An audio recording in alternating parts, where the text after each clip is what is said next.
Every video I posted on my social media profiles, TikTok, YouTube, Instagram, I have used my iPhone camera. I have yet to invest in a camera. So in this video, I'm going to show you what I use to help me create quality content on my iPhone. So first things first, before I get into what I use to create quality content on my iPhone, I do want to say this: utilize what you have.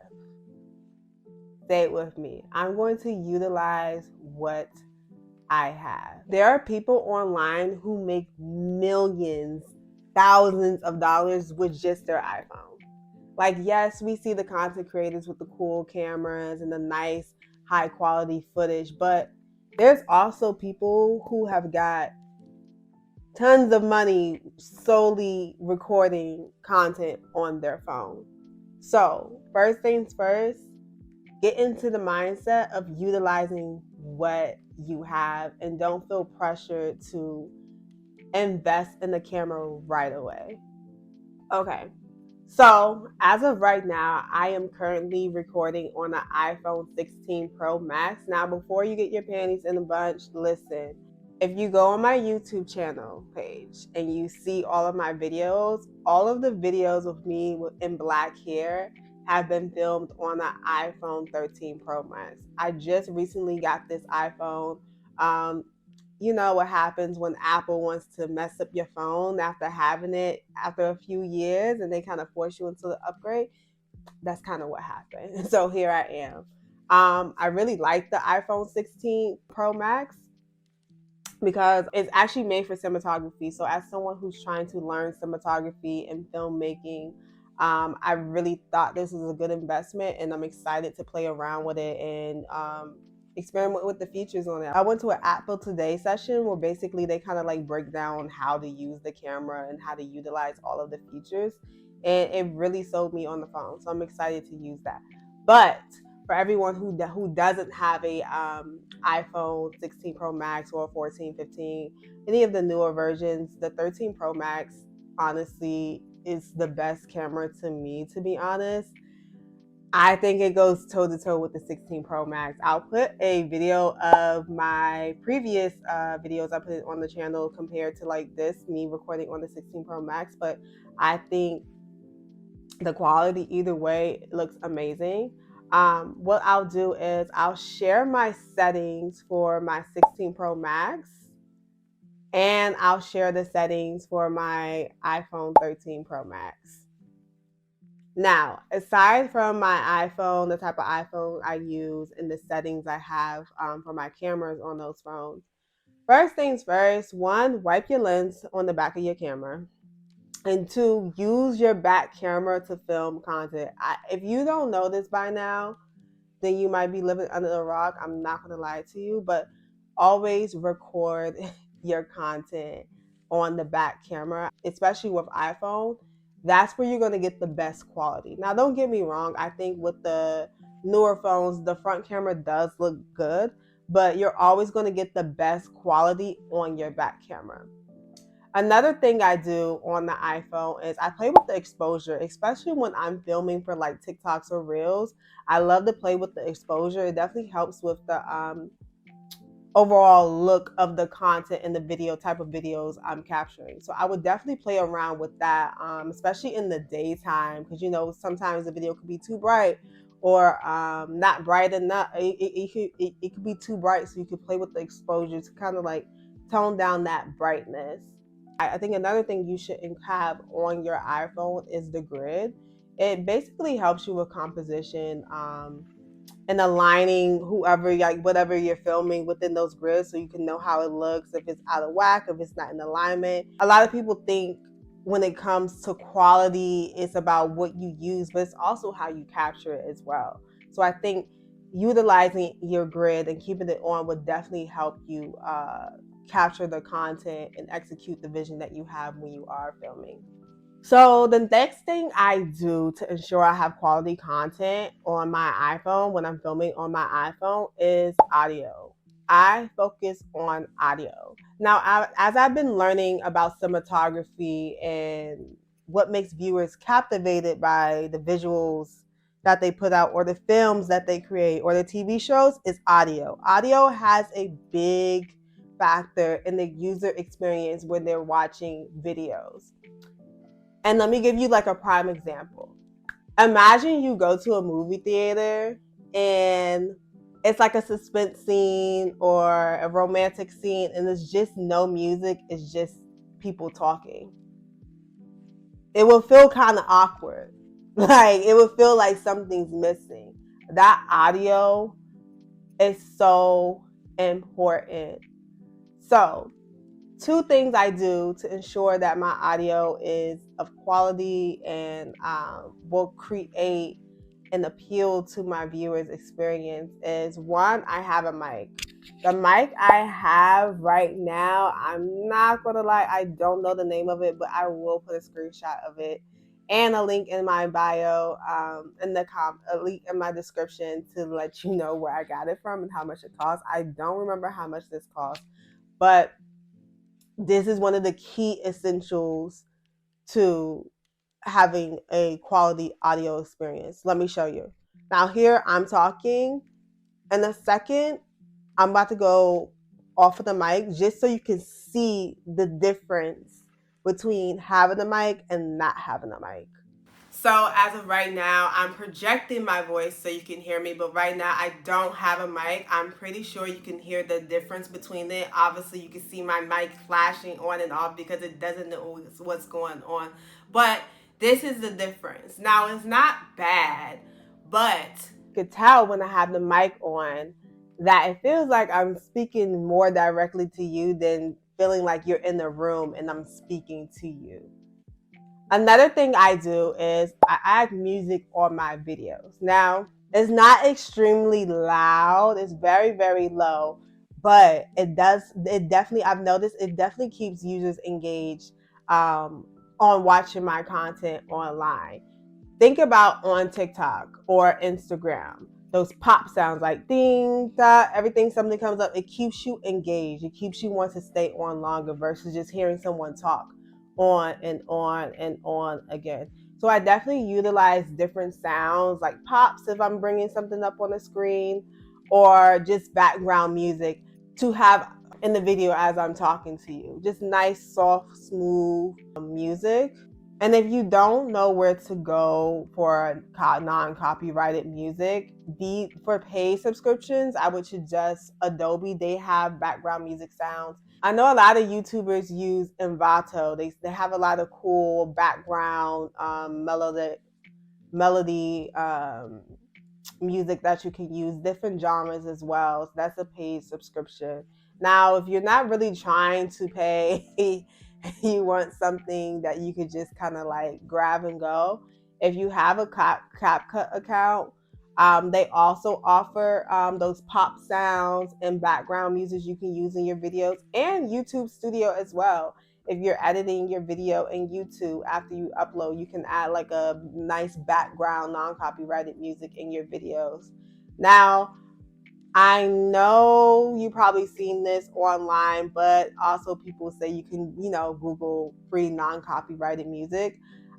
Do that at your own risk, because even though it may not be non-copyrighted right now, you never know, eventually it can become copyrighted. So be careful in doing that, but also utilize that for your audio experience for your viewers. So the next thing that I do to make my videos on my iPhone look chef's kiss, is my lighting. I think if you're going to invest in anything, I think lighting should be the first thing that you invest in. Now, I'm not saying buy $200, $300 lighting, but if it's in the $100 range, not even $100 range, like if it's in the 60, 50 range, I would definitely get it. This is one of the main reasons why my videos look so good. It's because of the lighting I use. It's played a key part in making my videos look of quality. So for my lighting setup for when I record, I use the 3-point lighting system. So basically, the key light, which is to my right, is the brightest light. That's directly in front of me. And then to my left, I'm going to have the field light. So that's going to basically off-put any shadows that I may see that may happen. Let me give you an example of what that may look like. So this is the key light. This is the main light, the brightest light that's directly beside the camera and back of the camera, wherever it is. It's the brightest light, and it's right beside the camera. Now, to add more depth to it, as you can see, my face is lit on this side, but you can also see a shadow on this side. So that's where the fill light comes in.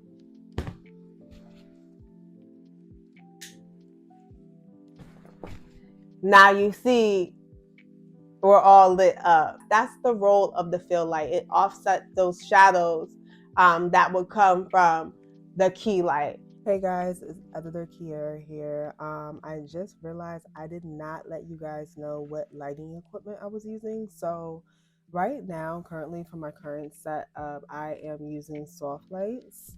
So the brand I use is Trojan. Not Trojan, not Trojan, but it's Torgen.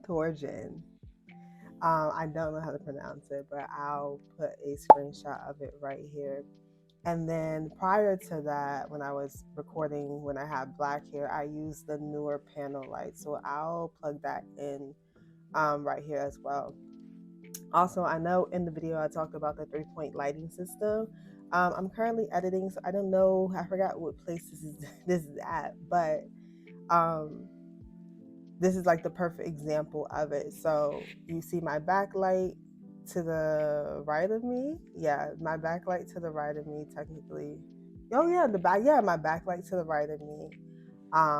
My main light right here, and then I put one of my portable lights to offset those shadows. So this is like in real time what the 3-point lighting system looks like. And this is just like my desk lamp and a I'll literally show you like the little thing. So like if you don't have like the lighting equipment, like, or you don't have the funds to do it invest in it at this time, you can literally do it with the lighting within your household. So anyways, let's go back to the video.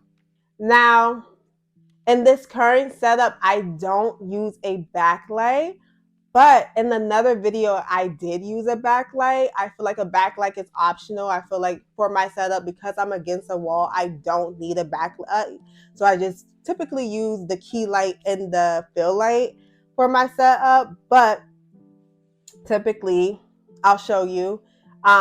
Say you're in the couch area, you will have the key light in front of you and the fill light, and then behind you you'll have a backlight. Now in this video I'm showing you, I'm on a couch and I have the key light and the fill light, but in the back of me, on the couch, to my couches, left or right, I don't know where I'm at on the screen, but to the on the opposite of the stairway, my backlight, which is the lamp I have in my house, that's my backlight to separate me from the couch or any object that's behind me. It just basically gives you separation and adds more depth to the video.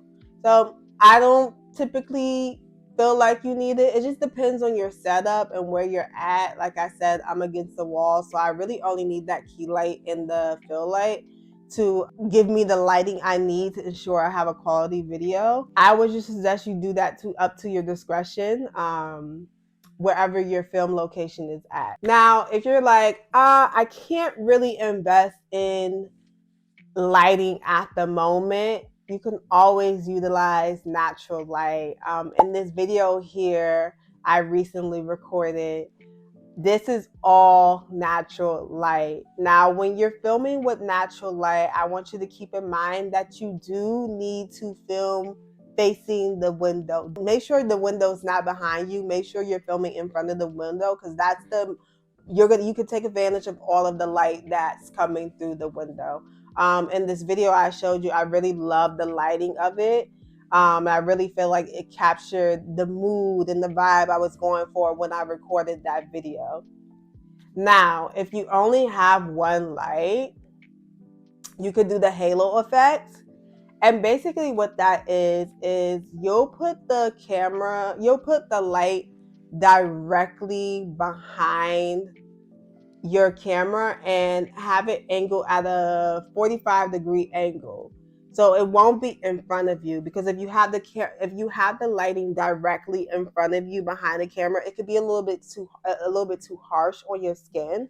So you want to angle the lighting at a 45-degree angle, probably 2 feet above, 2-3 feet above your camera, and have it angling down on you like an angel or halo effect. It's very nice, it's beautiful, and it definitely enhances your video.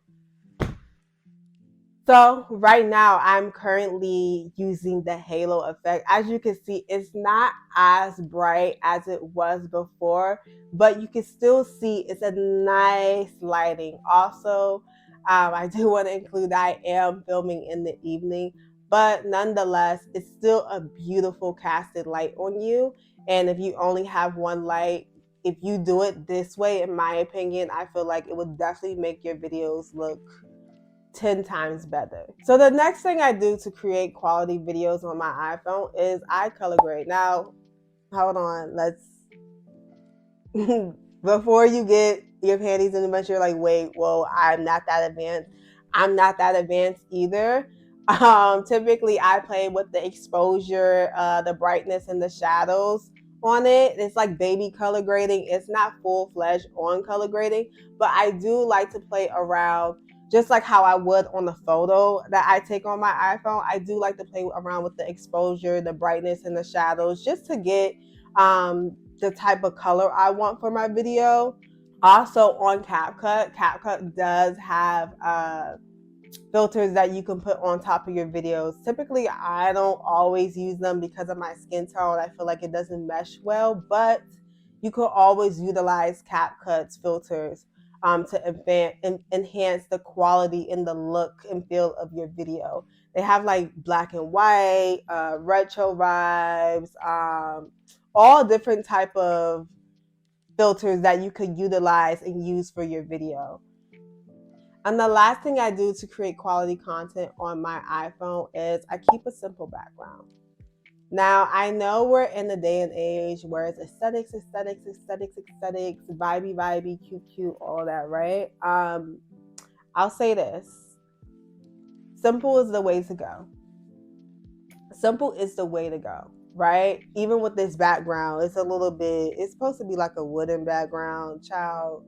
It may look pinstripe, wood, who knows? It's simple, right? I'll say this. You don't want to distract your viewer in the video. Like, you don't want to focus so much on your background and capturing this look to the point where it distracts the viewer from you and they're focused on your background. Like, your background is supposed to complement you. Your background isn't supposed to be the star of the show. You're supposed to be the star of the show. So what I will say, if you're someone that's looking to build their content room or content wall, whatever it may be, keep it simple. Make it complement you and your video and the vibe that you're trying to curate, but don't let it take the attention away from you. So that's why I go with saying a simple background is better than a busy background, because you want to definitely make sure everything, the camera angle, the background, is all complementary to each other. I'll say another thing for backgrounds. I like to switch up on my background. So if you go on my YouTube page, you'll see I'm at my desk, on a couch, or on a simple background. Utilize different areas in your house to record as well. That way you don't have to really think about, ooh, should I get this to make this look this way? You could just set up and record and be on your merry way. So that's all I have for you guys. These are the tools and hacks I use to create quality content on my iPhone. Let me know in the comments which tip was useful for you. Like, comment, and subscribe, and I will talk to you guys in the next video.